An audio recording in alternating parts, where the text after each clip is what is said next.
So, with the upcoming release of Supergirl Woman Tomorrow, I wanted to address one of my main concerns regarding the film. And it has nothing to do with Supergirl herself or the story that they're adapting, because Women of Tomorrow, for a Tom King story, is actually pretty decent, albeit a very distinct one in Supergirl's story. No, my main concern actually has to do with Jason Momoa's Lobo. And it's not because I think Jason Momoa is going to do a bad job as Lobo. I actually think he's quite perfectly cast as the character. No, my main concern for Lobo has to do with his characterization and how he's going to be portrayed.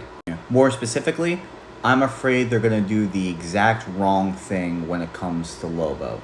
And that's ignore the fact that he's actually supposed to be a parody. For those of you who don't know, Lobo, despite being created in the early 80s, actually made his biggest impact and debut in the 1990s. During this decade, Lobo was used by a lot of writers to parody the superheroes who were very popular at the time. These characters were hyper-violent, overly masculine anti-heroes like Wolverine and the Punisher, with the author of his initial run in the 90s, Keith Giffen, stating that he was actually specifically meant to be an indictment on characters like Wolverine and the Punisher.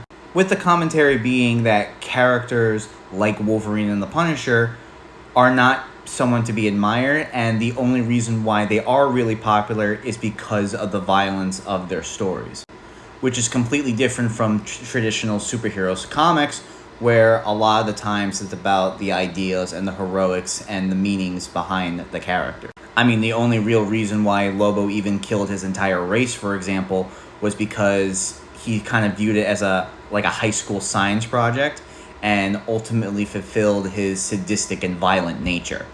And the reason why I'm concerned is because oftentimes writers who don't really understand that Lobo was meant to be a parody are just gonna write him like he is a traditional 90s and 80s anti-hero. Like, I can totally see James Gunn kind of missing the point and doing what he normally does with a lot of the anti-heroes in his movies.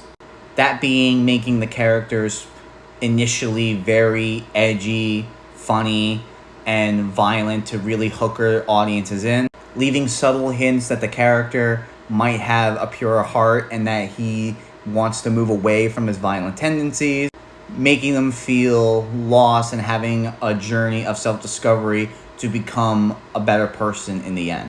And ultimately, at the end of the day, that's just not Lobo.